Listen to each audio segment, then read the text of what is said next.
하나님을 믿는 모든 사람들은 다 각자 나름대로 하나님에 대한 고백이 있습니다. 근데 그 신앙 고백이 그냥 평소에는 잘 나오지 않고 인생의 끝자락에서 나올 때도 있고요. 인생의 밑바닥을 이렇게 살아갈 때 나올 때도 종종 있습니다. 실제로 그런 간증들이 많이 있고요. 오늘 시간에 그 간증을 소개할 수는 없겠지만, 그런데 그 인생의 끝자락이나 밑바닥이라는 것은 꼭 무슨 먹을 것이 다 떨어진 탕자처럼 거지 같은 상황을 말하는 것은 아닙니다. 뭐 그런 경우도 있긴 하겠지만, 어떤 나름대로 겪은 고통과 그런 아픔이 너무 심각해서 더 이상은 내가 버티기가 어려운 상황을 말하는 경우도 있고요. 또는 하나님을 잘 믿고 신앙생활을 하다가도 어떤 사건을 만나게 되면 그만 휘청거릴 수도 있고요. 정신적으로도 견딜 수 없고 또는 영적으로도 무너지는 그런 상황, 그런 경우들을 말하기도 합니다. 성경에 나온 인물들을 소개하면 우리가 잘 아는 100세의 아들을 낳은 아브라함에게도 하나님을 잘 믿고 섬기는 40년을 지났지만 마지막 이삭을 바치고자 하는 그 순종의 길목에서 아브라함은 여호와 이레의 하나님을 만났습니다. 또 12지파를 이루게 된 야곱도 그 12아들이나 아내들이나 종이나 많은 재산이 있었지만 그런 걸 다 뒤로하고 야복강이라는 곳에서 홀로 남았을 때, 하나님과 나 홀로 남았을 때 경험한 브니엘의 하나님을 만나게 됐습니다. 애굽을 이렇게 출애굽한 이스라엘 백성들을 이렇게 인도한 모세도 사실은 40년 동안의 왕자의 삶을 이제 다 잊어버리고 신분을 다 이제는 다 내려놓을 때까지 40년을 지난 광야의 생활, 그 한복판에서 이제는 다 인생의 끝자락이죠. 이제는 다 마무리될 만한 그때에 떨기나무에 불이 붙었지만 꺼지지 않는 이상한 광경을 보고자 그 앞에 섰을 때, 나는 나다. 나는 나다라는 말이 하나님의 이름인데 그걸 여호와라 그러잖아요. 여호와라는 말이 쓰는데 나는 나다, 나는 나다 라고 하는 여호와 이름을 가진 하나님, 그 하나님을 만나게 된 거죠. 뭐 이런 얘기를 하려면 신약에도 얼마나 많은지 모릅니다. 물가에서 만난 남편이 5이나 있었지만 정말 이제는 죽지 못해서 살라고 물길로 오다가 예수님을 만나서 새로운 삶을 살아가게 된 그런 사마리 여인도 있었고요. 난쟁이였지만 정말 돈은 많이 벌었지만 다 사회에서부터 소외를 당하고 정말 내가 왜 사나 하고 고민을 하던 차에 정말 뽕담에 올라갔다가 예수님을 만나게 된 삭개오도 있었고요. 뭐 성경의 인물을 얘기하려면 얼마나 많은지 모릅니다. 욥도 그 중에 한 사람입니다. 오늘 우리가 욥을 계속해서 말씀을 나누는데요, 사실은 욥이 살았던 시대를 우리가 정확히 알 수가 없습니다. 아브라함이 살던 족장 시대에 비슷하게 얘기하는 사람도 있고요, 그 이전이라고 얘기하는 사람도 있는데 그 이전이라고 하는 견해가 더 설득력이 있습니다. 그러니까 욥은 아브라함보다도 더 이전에 살았던 시대에 살았던 사람인 거예요. 그러니까 율법이 있었던 모세 시대하고는 뭐 훨씬 이전이죠. 또 하나 중요한 것은 우리가 다 지나갔지만 욥기 1장 1절에 보면 우수 땅이라고 하는 단어가 나오는데, 우수가 어딘지도 우리가 정확히 알 수는 없지만 한 가지 분명한 것은 약속의 땅 바깥에 있었고, 다시 말하면 이스라엘의 역사에서 알려진 어떤 사건하고도 연결된 장소가 아니라고 하는 것이에요. 그러니까 욥이라는 사람은 아브라함 이전의 사람이었고 이스라엘 땅 바깥에 우수라는 곳에서 살았던 인물인데, 오늘 우리가 욥기를 통해서 많은 것을 이제 깨닫게 되는 거죠. 우리가 지난번에 다 설교를 했습니다만, 그런 욥의 삶을 통해서 오늘 우리는 놀라운 하나님의 지혜를 이렇게 좀 얻고 깨닫고 있습니다. 근데 그 지혜라는 것은 잠언에서 얘기하는 어떤 규범적인 지혜 같은 지혜가 아니라 마치 전도서에서 얘기하는 반성적인 지혜라는 거죠. 이렇게 묵상하게 하는 지혜라는 거죠. 그래서 욥은요, 삶의 울타리가 다 무너지고 육체의 질병으로 죽을 것 같은 고통 속에서도 하나님을 원망하지 않게 됐죠. 또 지난주에 말씀한 것처럼 까닭모른 고난 가운데서 뭔가 까닭 있는 감사를 드릴 수 있었던 욥이었지만, 하나님께 드린 질문에 대한 답을 얻지 못한 상황에서 이제는 더 이상 견딜 수가 없다. 정말 인생의 끝자락이다. 마치 인생의 밑바닥에 머문 그와 같은, 억울하기도 하고, 자기를 위로하러 온 친구들의 말을 들어보니까 더 그냥 내 속을 이렇게 긁는, 그래서 외롭고, 이른바 인생의 가장 끝자락에 서 있는 그런 상황에서 오늘 욥은 하나님을 갈망합니다. 그것이 오늘 욥기 19장의 이야기입니다. 욥기 19장도 우리가 주일 본문을 하다 보니까 빌닷에 대한 말에 대해서 두 번째 응답인 거예요. 우리가 엘리바스라든지 소발의 이야기를 나누지 못했지만 욥의 이야기를 나누는 거니까요. 이 19장에서 욥이 던진 질문은 이거예요. 한번 보세요. 하나님이 나를 위하시는 분이신가? 아니면 하나님이 나를 대적하시는 분이신가? 우리 욥기를 읽어보면 욥이 믿는 하나님은 나를 사랑하시고 나를 위하시는 것 같으면서도 또 한편으로는 나를 대적하시는 분인 것 같다는 거예요. 그러니까 두 가지가 다 있는 거예요. 아주 예리한 질문이죠. 만약 하나님이 나를 위하신다면 그 어떤 것도 나에게 해가 되지 않을 것이라는 확신을 가질 수 있고요. 근데 만약 하나님이 나를 대적하신다면 나의 삶은 다 무너져 버리고 말 것이라는 거예요. 여러분은 어떻게 답을 하게 것 같으세요? 여러분, 하나님이 나를 위하시는 분이십니까? 나를 대적하시는 분이십니까? 그렇죠. 여러분이 이미 답을 알고 있으니까 재미가 없어요, 사실. 우리는 이미 신약 성경을 알고 있거든요. 그래서 이 질문을 그렇게 심각하게 받아들일 수가 없어요. 하나님 나를 대적하시는가? 나를 위하시는가? 그럼 마땅히 나를 위하시는 분이시지. 그것도 몰라. 우리는 그럴 수 있다는 거예요. 우리 로마서 8장을 잘 알잖아요. 로마서 8장 32절에 보면 하나님이 나를 위하시면 누가 나를 대적하리요? 이게 39절까지 쫙 하거든요. 우리 그 로마서를 읽는 우리들은 하나님은 나를 위하시는 분이시지. 마땅히 답이지 이게. 이렇게 우리는 얘기할 수 있다. 그러나 욥은요, 이 로마서의 말씀을 모르거든요, 아직. 그리고 뭐라고 마땅히 답을 해야 될지 알지 못하는 가운데 현실을 들여다보면 너무나 힘든 그 자기의 심정을 지금 토로하고 있는 거거든요. 그러니까 어쩌면 두 가지가 다라고 보는 거예요. 근데 지금은 욥은 하나님 나를 대적하시는 거예요. 하나님 나를 치시고 있다. 이렇게 느끼는 것이죠. 그래서 오늘 욥이요, 시간이 많지 않기 때문에 19장 전체를 다 얘기할 수는 없지만 크게 보면 이렇게 얘기할 수 있어요. 저렇게 19장의 내용을 저렇게 한 네 가지를 나눌 수 있습니다.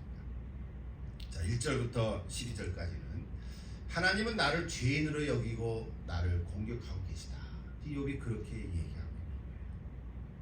또 13절부터 20절까지는 나를 죄인으로 여기실 뿐만 아니라 아주 잔인할 정도로 나를 고립시키고 있다. 나를 이제 한 코너에 다 몰고 계시다. 다 컷해버리고. 그리고 세 번째는 21절부터 27절까지인데요. 그러나 그래도 뭔가 하나님은 나의 대속자가 되시고 살아계신다. 그리고 후에는 나를 옳다고 인정할 것이다. 이게 이제 오늘 핵심이죠. 그래서 이걸 중심으로 제가 설교를 하는 거예요. 그다음 마지막 네 번째는 28, 29절에서는 이거는 욥의 친구들에게 하는 거죠. 하나님은 심판장인 것을 너희들이 알라. 경고하는 거죠. 이게 네 가지 크게 나오는데요. 짧게 한 가지씩만 생각해 보십시다. 첫 번째 부분은요, 하나님은 나를 죄인으로 여기고 지금 나를 공격하고 계시다. 이런 표현으로 얘기하는 거예요. 욥이 경험하고 있는 가장 큰 슬픔은 자기 재산을 다 잃어버리고 또 자식도 죽고 나도 병이 걸리고 그것도 아프고 고통스럽지만 더 큰 고통은 뭐냐면 친구들의 왜곡된 공격이라는 거예요. 그러니까 그게 더 마음의 고통인 거죠. 내면의 고통인 거죠. 아마 저와 여러분도 그런 게 있죠. 육체가 아픈 거는 그것도 너무 참을 수 없고 힘들지만 마음의 고통은 이거는 어떻게 할 수가 없잖아요. 뭐 배를 자를 수도 있고 그래서 되는 것도 아니고 이건 해결이 안 될 때가 많아요. 지금 욥이 그런 거예요. 특별히 8절에서 12절을 보면요, 마치 강도 만난 사람처럼 모든 탈출구를 차단하고 호위당한 성처럼 모든 길을 어둠으로 덮고 있다. 뭐 이렇게 얘기를 하고 있어요. 모든 군대가 일제히 나와서 진을 치고 있는 것 같이 저는 희망이 없다. 이렇게도 지금 탄식하고 있는 것입니다. 여러분, 우리 삶의 공격을 받아서 무너져도 힘든데 피할 길이 없다면 여러분 그거 어떡하겠어요? 그렇죠? 피할 길이 없다. 이건 감옥과 같은 거잖아요. 자세히 얘기할 수는 없지만 여러분이 이미 다 뉴스를 통해서 많이 듣고 있습니다만 최근에 하마스 공격으로 그렇죠? 가자 지구에 갇혀 있는 그 주민들 바로 그런 상황 아니겠습니까? 그리고 이렇게 지도도 봤죠, 그렇죠? 마치 갇혀 있는 거죠. 그 나오는 구멍이 이제 들어가는 그 하나인데 그것마저도 막아놓고 지금은 이제 좀 이렇게 왔다 갔다 할 수도 있고 먹을 것도 주고 그런 통로로 삼고 있지 않습니까? 최근에 지난 23일 감사절이죠. 부터 나흘 동안 하루에 10명씩 인조를 풀려주는 대신에 팔레스타인에 갇혀 있는 또 150명을 돌려보내는 조건으로 잠시 휴전을 했다는 소식을 들었죠. 저도 들었는데 1차에 17명, 또 2차에도 이렇게 보냈어요. 제가 아침 뉴스를 보니까 3차의 인질도 석방되었다고만 나왔어요. 근데 실제로 날짜는 오늘가 26일인데 이스라엘 날짜는 27일 월요일이거든요. 근데 그 사진 하나 떴는데 이스라엘 사람인 에밀리 헤드라는 그 어린 소녀, 그 여자아이가 풀려나가지고 아버지 품에 꼭 안기는 그 사진이 이렇게 떴어요. 뭐 말로 설명할 수가 없겠죠. 꼭 49일째 만난다. 49일째니까 이스라엘 역사로 보면 희년 된 거예요. 그죠? 안식일 7번째라는 게 희년. 우리는 기도할 수밖에 없는데 이제 한 번 남았잖아요.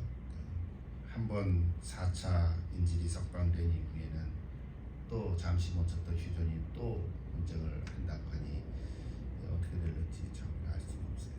그럼 우리는 기도할 수밖에 없죠. 우리 아까 본사님도 기도했지만 정말 또 지도자들이 하나님께서 역사하셔서 잘 마무리될 수 있도록 그리고 더 많은 시민, 국민들이 이렇게 해를 당하지 않도록 우리가 기도하는 것밖에 없습니다. 자, 이렇게 지금 욥은 마치 그와 같은 갇힌 것이라 이거죠. 자, 두 번째 볼까요? 두 번째도 마찬가지예요. 13절부터 20절까지의 내용도 그런 얘기예요. 고립시키고 있다. 우리가 이미 본문 읽었지만 나를 아는 모든 사람들이 이제는 낯설게 여겨지는 거예요. 친구들의 말도 마음에 와닿지 않고 친척도 나를 버리고 친지들은 나를 잊어버렸고 내 집에 머물러 사는 나그네와 여종도 나를 이방인 취급하고 심지어는 어린아이들까지도 자신을 업신여기고 조롱한다고 지금 탄식하고 있는 거예요. 제가 이거를 이렇게 쓰면서 마치 성탄절 카드를 보낸 사람들의 명단에서 욥이 빠진 것 같은, 그리고 욥이 나라고 생각해보세요. 옛날 젊었을 때는 얼마나 많은 사람들하고 서로 가고 막 편지 보내고 카드 보내고 했는데 이제는 그 사람들이 나한테 카드도 안 보내. 다 잊어먹은 것 같아. 전화도 없고 연락도 없고. 마치 그런 거예요. 사형소 감방에 죄수를 대하듯이 자기를 죽은 자와 다름없이 다루고 있다고 욥이 지금 탄식하고 있다. 외로움의 극치죠. 나 홀로 나 혼자 남은 것 같은. 근데 여기서요 이제 세 번째로 가고 싶다. 이게 핵심이니까 21절부터 27절까지 내용인데요. 근데 욥은 여기서 놀랍게도요 한 가지 빛을 발견하고 있는데 욥이 먼저 자신을 진단하고 있어요. 그래서 그 진단이라는 단어를 썼어요. 근데 그 진단을 토대로 어떤 바라는 갈망이 있어요. 아 이렇게 하면 좋겠다.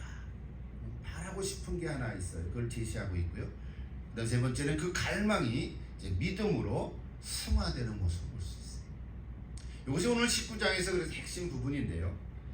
세 가지를인데요. 먼저 진단을 보십시오. 욥이 자신을 어떻게 보냐면 하나님이 지금 나를 치고 있다. 욥의 친구들도 너 죄 때문에 이렇게 고통을 당하는 거야. 그러니까 그렇게 인정을 하는 거죠. 하나님이 나를 치고 있어. 맞아. 그런데 정말 그게 확실한가? 이런 질문을 던지는 거예요. 정말 하나님이 나를 지금 치고 있는 거야? 하나님이 정말 나를 대적하고 계신 분인 거야? 나를 사랑하고 계셨어. 나를 사랑하셨다며? 근데 나를 대적하고 있는 거야? 하는 생각을 이제 하나 툭 하기 시작한 거예요. 그러면서 뭐라고 했냐면 하나님이 아닐 수도 있지 않나?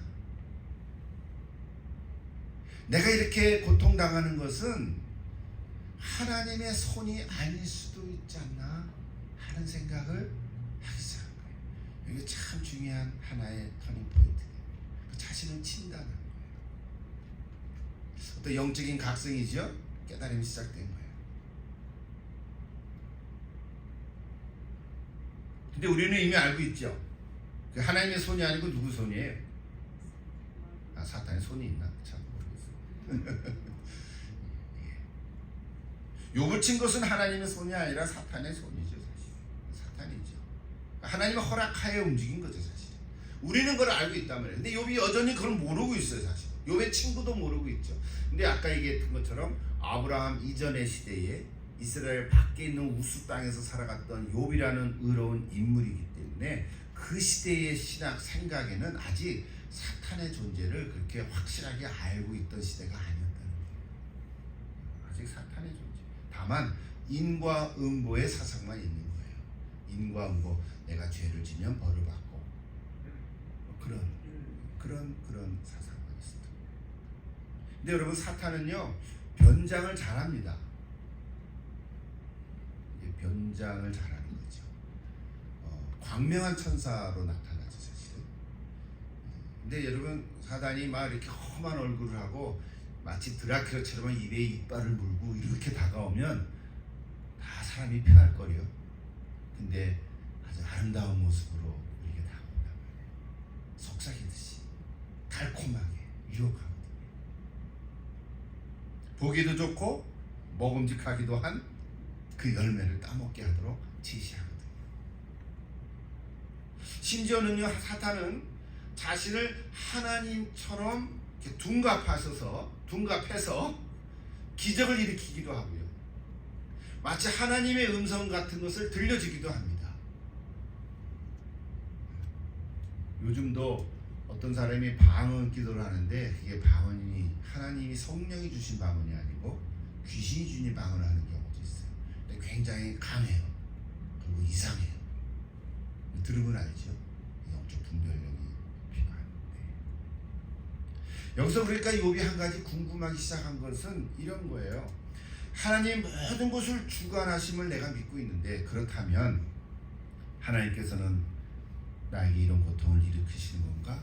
만약 그렇지 않다면 그 누구지? 질문을 하기 시작한 거예요. 그래서 그렇지 않을 수도 있다. 나를 사랑하셨던 그분이 이렇게 극강 무도한 분이 돼서 그런 그분이 마지막엔 최후에도 심판을 하시는 그런 하나님이시라고인가 한가? 말이 안 된다. 그러면서 그렇지는 않을 것이다 라고 하는 갈망을 하게 되는 것입니다. 오늘 읽은 말씀은 아닌데요. 그 앞에 9장 33절에서 35절을 보면 저런 구절이 있어요. 한번 보세요. 33절, 35절을 보면 주께서 그의 막대기를 내게서 떠나게 하시고 그의 위엄이 나를 두렵게 하지 아니하시기를 원하노라. 그리하시면 내가 두려움 없이 말하리라. 나는 본래 그렇게 할 수 있는 자가 아닙니다. 우리 개혁성경인데 이렇게 설명이 필요해서 그냥 메시지 성경을 소개하니까 훨씬 확 와닿아요. 제 메시지 성경 아래 있는 거 한번 보세요. 눈으로 같이 읽어도 좋아요. 하나님과 나 사이에 뭐라고 되어 있죠? 개입하여 내가 살 기회를 열어주고 내 멱살을 풀어준 하나님의 손을 풀어 이 두려움에서 벗어나 다시 숨을 쉴 수 있게 해줄 중재자가 있다면 얼마나 좋을까. 메시지 성경으로 번역하니까 저는 단어로 의역을 한 것이지만, 그러면 목소리를 높여 내 사정을 거침없이 말하려면 지금 상황에서는 내가 그렇게 할 도리가 없구나. 그런 얘기예요. 하나 더 보십시다. 16장에 가보면 메시지 성경만 띄웠어요. 같이 한번 읽을까요? 하늘에는 나의 진실을 아는 분이 틀림없이 계실 것이다. 지극히 높은 하늘에는 내 무죄를 밝혀줄 변호사가 계실 것이다. 내가 하나님 앞에서 눈이 퉁퉁 붓도록 우는 동안 그분은 나의 수호자, 나의 친구가 되어 주실 것이다. 이웃이 이웃의 편을 들듯 하나님 앞에서 사람을 대변해 줄 그분에게 내가 호소할 것이다. 물론 욥이 변호사라는 단어를 알지는 못했을 거예요. 저거는 이제 이지 피터슨이 저 우리 욥기의 말씀을 현대어로 번역을 한 거니까. 무슨 얘기예요? 욥이 지금 갈망하고 있는 거예요. 뭐에 대한 갈망을 하냐면, 나는 이제 곧 죽을 거야. 나는 더 살 수가 없을 거야. 난 이제 죽음의 자리에 갈 건데, 근데 난 정말 억울해. 나는 정말 무죄할 것 같거든. 근데 하늘에 가면 내 무죄를 밝혀줄 중재자가 있을 거야. 변호사가 있을 거야. 나를 수호하실 분이 계실 거야. 그렇게 지금 갈망하고 믿음을 갖게 돼서. 그래서 오늘 23절, 22절, 23절에서 이렇게 나타나죠. 나의 말이 곧 기록되었으며, 그렇죠? 책에 쓰여졌으며 철길과 나무로 영원히 돌에 새겨졌으면 좋겠다 라고 갈망하는 거예요. 모든 사람은 다 자기를 거부하고 있지만 내가 하나님 앞에서는 내가 그래도 의롭다고 증명하고 싶은 거예요. 그걸 갈망하고 있는 거예요. 근데 그 갈망의 이야기를 책으로 남기고 싶고 마치 돌에 새기고 싶은 거예요. 오죽했으면 그렇게 되었으면 하는 말을 하는 거예요. 자신의 우리는 죽은 뒤에도 남을 수 있도록 그렇게 갈망하고 있는 거죠. 25절, 27절 마지막 부분인데요. 그 내용의 그 돌이나 책에 새겨질 내용을 욥은 이제 단순한 갈망에서부터 믿음으로 승화시킵니다. 그게 25절부터 27절에 같이 읽으십시오. 25절 안 띄어놨나요? 네. 25절 읽을까요? 내가 알기에는 나의 대속자가 살아계시니 마침내 그가 땅 위에 서실 것이라. 내 가죽이 벗김을 당한 뒤에도 내가 육체 밖에서 하나님을 보리라. 내가 그를 보리니 내 눈으로 그를 보기를 낯선 사람처럼 하지 않을 것이라. 내 마음이 초조하구나. 자, 그 25절, 27절은 세 가지를 얘기하고 있죠. 첫째는 뭡니까? 나의 대속자가 살아계시다. 아직 욥은 만난 적은 없어요. 근데 있을 것 같아. 있을 것 같아. 살아계실 것 같아.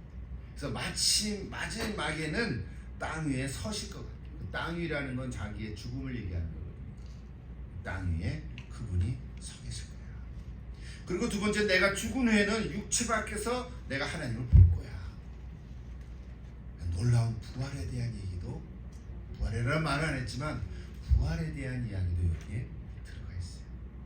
마지막에 내가 내 눈으로 하나님을 보리라. 놀라운 얘기. 우리는 지금 신약 시대에 살고 십자가에 달려 들어가신 예수 그리스도, 그분이 나의 중보자가 되시고 나의 변호자가 되시고 나의 대속자가 되시는 것을 너무 잘 믿고 알고 있잖아요. 그리고 그분은 부활하셔서 나중에 나도 부활할 것을 우리가 다 믿고 부활신앙으로 살아가기 때문에 욥의 지금 저 고뇌와 고통 속에서 마치 인생의 마지막 순간에서 발견한 저 이야기는 사실은 우리에게는 당연한 거 아니야? 왜 저렇게 고민을 해? 믿으면 되지? 이렇게 우리는 반응을 보일 수 있지만 욥의 이 상황에서 우리가 생각해 볼 때 아니라는 거예요. 욥의 지금 제가 세 가지 관점을 얘기했죠. 자기를 진단하면서 하나님이 나를 그렇게 대하지 않을 것 같아. 빛을 하나 보면서 갈망을 한 거예요. 그러면 좋겠다. 하늘에는 나를 변호하시는 분이 계실 거야. 그러면 좋겠다. 내가 마지막에 가면 그분한테 내가 다 쏟아놓을 거야. 그러면서 마지막 고백을 하는 거죠. 나의 대속자가 살아계시다. 여기 대속자라는 단어는 우리가 아는 대로 고엘이라는 히브리어 단어를 썼거든요. 이거는 친족 혹은 친족으로서의 썼죠. 친족으로서 역할을 다한다. 뭐 이런 뜻이에요. 근데 조금 깊이 있게 되면 무르다, 구속하다 이런 뜻이 있는데, 그래서 대표적으로 룻기를 가보면 기업 물을 짜 이렇게 번역이 돼요. 우리 한국말로 기업 물을 짜 이게 한 단어로 고엘이라는 거거든요. 그래서 이게 다 할 수 없죠. 여러분 잘 아는 대로 보아스가 룻의 고엘이 되는 거죠. 보아스가 룻의 고엘이 돼서 결혼을 해서 아이를 낳습니다. 그 아들이 오벳이고, 그 오벳이 또 아들을 낳는데 이새를 낳고, 이새가 또 낳는데 다윗을 낳은 거예요. 그래서 룻은 다윗의 할머니가 된 거죠. 참 놀랍죠. 리디머라고 해요. 리디머 처치도 있어요. 대속자, 구속자. 신약에 와서 구속자는 바로 예수 그리스도를 가리킵니다. 이건 우리가 너무 잘 아는 거죠. 이게 복음이죠. 우리에게 대속자는 바로 예수 그리스도죠. 그러나 욥은 자기가 나의 대속할 자가 살아계시다고 어떻게 알았을까? 우리는 지금 성경도 있고 십자가에 달려 돌아가신 그 예수님이 나를 대신해서 돌아가신 분이고 나를 용서해 주신 분이고 구원자시고, 이거 너무 다 아는 얘기인데 욥은 이거를 예수를 모르면서도 어떻게 알고 있었을까? 이게 오늘의 핵심인 거예요. 이미 아까 언급을 했지만 자기를 들여다보고 진단하면서 질문에 하나님은 침묵하면서 답을 안 주셨는데 그 가운데서 생각하게 됐고 갈망하게 됐고, 그 갈망이 욥의 눈을 열어서 누군가가 중보자가 있을 것이다 라고 발견하기 시작합니다. 그래서 그 발견한 정도가 이제 믿음으로 확신을 하게 됐어요. 그 과정을 오늘 여러분이 발견할 수 있기를 기도합니다. 조금 이제 너무 성경 얘기만 했어요. 우리 얘기로 들어갑시다. 마무리 정리를 해보면 자신을 진단하는 게 참 중요해요. 그 진단을 토대로 가진 갈망이 필요합니다. 근데 그 갈망이 단순한 소망으로 끝나지 않고 믿음으로 이제 승화시키는 거죠. 이 과정이 오늘 욥을 위대한 고백자로 만들었습니다. 오늘 우리도 모든 사람들은 다 무언가를 갈망합니다. 여러분 다 갈망하는 게 있잖아요. 그죠? 나 이제 좀 은퇴할 거야. 갈망이 있죠. 은퇴해서 뭐 하시게? 좀 여행도 좀 하고, 그동안 못 해본 것도 좀 하고 싶어. 뭐 이런 거 다 갈망이죠, 이게. 모든 아이들은 아이들대로 갈망이 있고요. 청년은 청년대로 갈망이 있고, 연세 드신 분은 연세 드신 분대로 갈망이 있어요. 다 갈망이 있는데 여러분은 어떤 갈망이 있나요? 이게 질문이에요. 여러분 어떤 갈망을 갖고 계세요? 욥처럼 영적인 갈망이 있습니까? 하나님을 향한 갈망이 있습니까? 내가 하나님을 좀 더 알고 싶어. 내가 하나님을 믿기는 믿는데 왜 나한테는 이렇게 귀로 환상 같은 거 안 보여주지? 좀 보여주세요, 하나님. 여러분 하나님에 대한 영적인 갈망, 그 얼마나 귀할까요? 그 영적인 갈망을 가질 때 하나님께서는 전에 경험하지 못했던 새로운 것을 알게 해주실 것입니다. 오늘날에도요.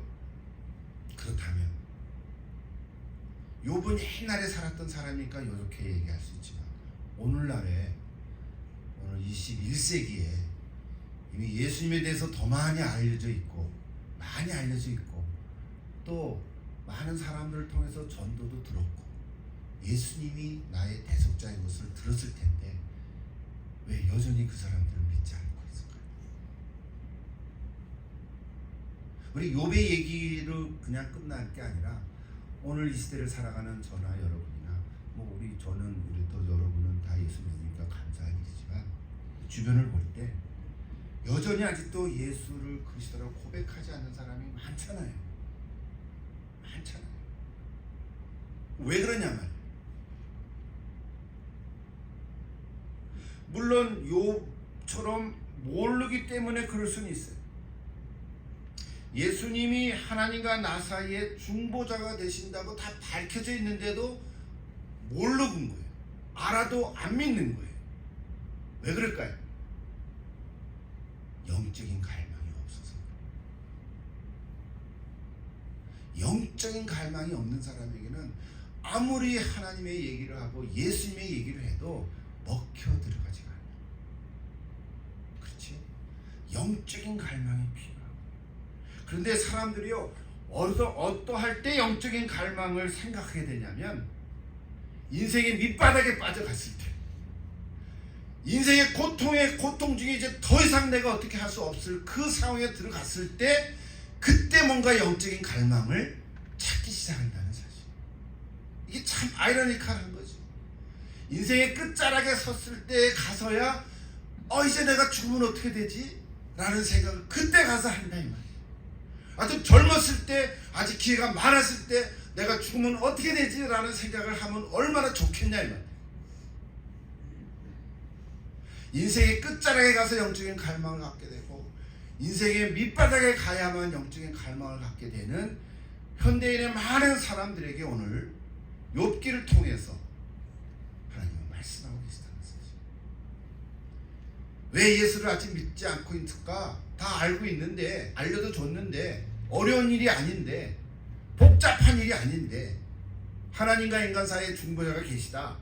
우리는 죄인이고 하나님 거룩하시니까 내가 하나님께 직접 갈 수가 없다. 그래서 하나님께서 오셨다. 그게 예수님인데 그게 성탄절이다. 성탄절을 얼마나 즐겁게 놀고 마시고 선물 사고 즐겁게 놉니까? 그럼에도 불구하고 예수가 누군지를 아직도 모르고 알아도 안 믿고. 왜? 영적인 갈망이 없기 때문에. 오늘 저는 여러분한테 얘기하는 건 아닌데 미안해요. 여기에 그런 사람들이 좀 몇 명 있어야 신나는 건데. 그렇지 않겠어요? 그래야 찔림이 되잖아. 그래야 찔림이 되잖아요. 저는 여러분에게 말씀하고 여러분 이제 대신 그런 사람을 가서 말하란 말이에요. 여러분 친구한테. 여러분 아주 예수를 잘 모르는 사람, 제대로 알고 아는 것 같은데 정확하게 모르는 사람에게 가서 정확하게 예수님이 당신의 대속자야. 대속자가 뭔데? 중보자야. 변호사야. 그러면 알아듣겠지. 근데 아직도 갈망이 없어서 그를 온다는. 그래서 우리는 기도해요. 하나님, 그렇게 고통의 사이에, 인생의 막바지에, 또 인생의 밑바닥에 빠지기 전에 예수 믿게 되면 얼마나 좋겠습니까? 그래서 우리가 기도하는 거예요. 이 말씀을 마칩니다. 오늘 말씀은 그예요. 여러분 12월 이제 성탄의 계절이 되면요, 헬델의 메시아를 연주하곤 하죠. 다 들으면 2시간 15분 걸리거든요. 제가 설교하면서 제가 들었어요. 또 중간에 한두 번 또 듣고. 그 곡들 얼마나 신나는지요. 들으면서 또 내가 또 그런데 메시아는 오라토리아라고 하는 장르인데요, 전부 3부로 되어 있죠. 그 대본을 쓴 작가가 찰스 제네스라고 하는 분인데요, 우리가 잘 아는 할렐루야는 제2부의 끝곡이고요, 제3부의 첫 곡이 뭐냐면 죽음을 당하신 어린 양은 자격이 있습니다. 그게 제목이에요. 그 내용이 뭐냐면 부활에 대한 얘기예요. 근데 그 기사를 쓰면서 가사를 쓰면서 이 제네스가요, 요한계시록 5장 12절 13절을 인용함과 동시에 오늘 욥기 19장 25절 26절을 인용하면서 그 대본을 옆에다가 나란히 쓰고 있다는 사실. 헤델의 메시아 곡의 제3부 첫 곡에는 욥기 19장 25절이 들어가 있는 거예요.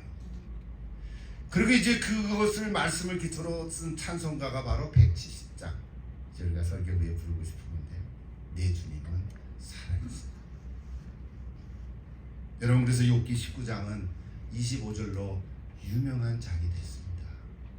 우리는 지금 욥기 19장을 좀 힘들게 이렇게 적어왔지만 욥기 19장을 통해서 하나님께서는 오늘 우리에게 은혜를 줄 줄 믿습니다.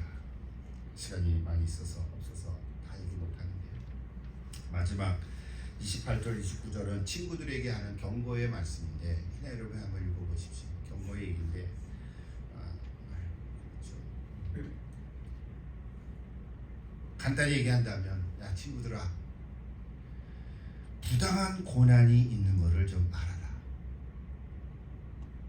당연한 고난만 있는 게 아니라 부당한 고난이라는 것도 있다.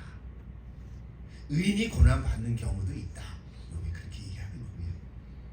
동시에 그래서 부당한 고난 속에서 대속자가 살아계심을 너희들 좀 깨달아라. 그리고 부당한 은혜도 있음을 확실하게 알아라. 잘해야만 은혜 주시는 게 아니라 죄인이고 못된 은혜도 불구하고 하나님은 내게 은혜를 주신다. 죄인에게도 은혜를 베풀어 주시는 하나님이신 것을 알아라 하고 경고하면서 말하는 거예요. 혹시 여러분 가운데 고난을 겪고 있거나 주변에 누군가가 아직 고난 중에 있다는 분이 계시면, 왜 이런 일이 일어났는가요? 왜 나한테 이런 일이 일어났는가요? 그렇게 물을 때 여러분은 하나님이 여러분을 위해서 여러분을 대적하시는 것 같지만, 그래서 나의 대속자가 살아계시고 마침내 그 위에 서리라, 이 말씀을 전할 수 있기를 기도합니다. 오늘 우리는 욥의 말을 통해서 그의 신앙 고백을 들었습니다. 나의 모든 고난과 아픔을 우리 모두 다 우리 예수님께 맡길 수 있습니다. 여러분, 다 내려놓을 수 있습니다. 왜? 나의 중보자가 되시고 나의 변호사가 되시고 나의 대속자가 되시기 때문에 이런 모든 것들을 다 예수님께 내려놓으시고 맡기십시오. 하나님께서 처리해 줄 줄 믿습니다. 하나님께서 돌보시고 보호해 주실 것입니다. 기도하십시오.